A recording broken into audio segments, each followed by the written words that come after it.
cilit ishin shkakjet që umbit Husejni i biri Ali ibn Abi Talibit, si që thamë në dersin e kaluar, se Muavija ibn Abi Sufjan e la makams të ti, gjallin e ti Jezidit, kështo që në këtë mënirë.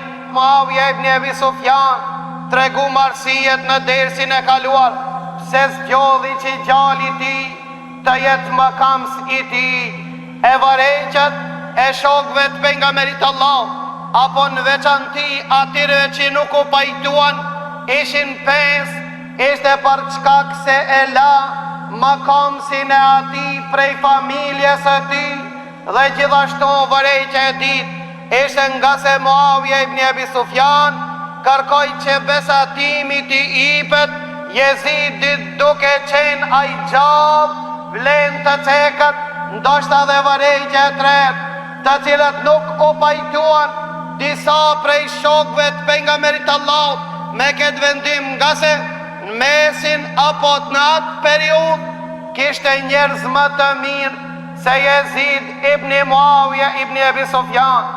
Këto të cilët nuk u pajtu, thamë në dersin e kalur, ishte Abdurrahmani, gjali e Abu Bakr Siddiqut radiallahu anhu, i cili vdiq pasi që Muavija ibn Abi Sufjan u largu prej Medinës.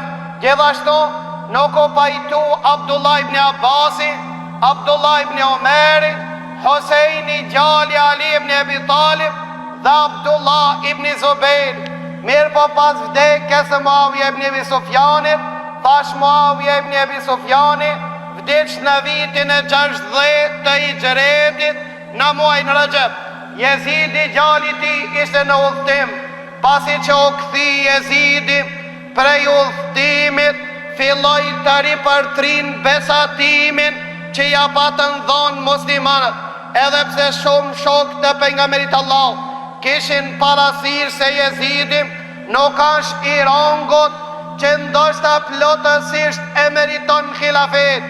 Mirë po shumica e shifshin se përçarja është në dëm të muslimanëve.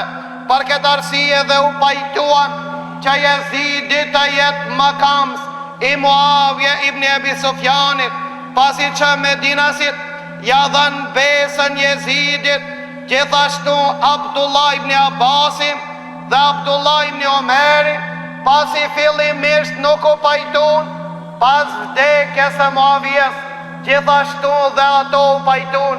Dhe Abdullah ibn Omeri tha, nëse khilafeti ti është hajr për musliman, elhamdulillah, nëse është sherr për musliman, Allahu na ka sprovu me ta dhe lipët prej neve, durim dhe sabër me bo.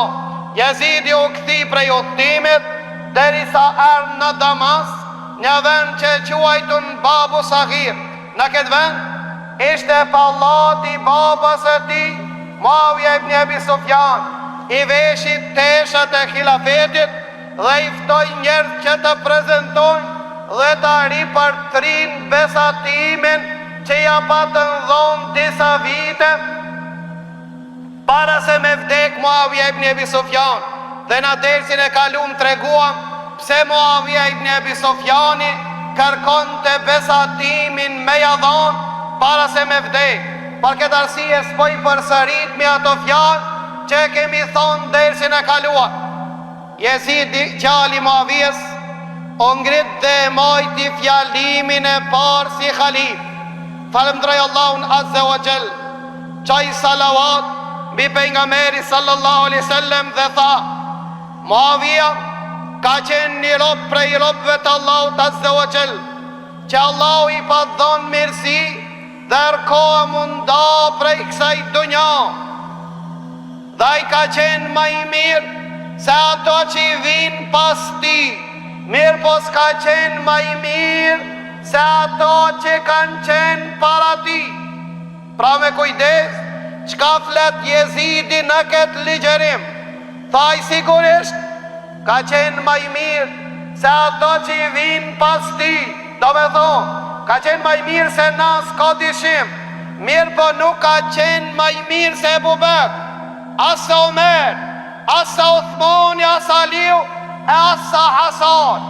Ato kanë qenë më të mirë se aj. Tash Muavija ibn Abi Sufjani tha gjindet për Allahu Azza wa Jall, nëse Allahu e fal me mëshirën e ti, nëse Allahu e dënon, tha me drejtsin e ati, dhe s'jam të pretendu se jam i pagabuar, dhe s'jam të thonë që jam maj mirë se aj, vetëm diçka po ju tregoj. Tha Muavije, baba im, ju ka qu me luftu edhe mbi det, tha këta s'do t'a baj mo. Baba im, ju ka qu në luft edhe dimrit, tha Jezidi, s'ka për t'a bon këtë. Tha baba im, tha ju ka dhonë kaq, tha une ja difishoj dhuntit e mia. Përfundoj ligjerimin, banor të Shamit ja japin besatimin të ndarë të knaqë.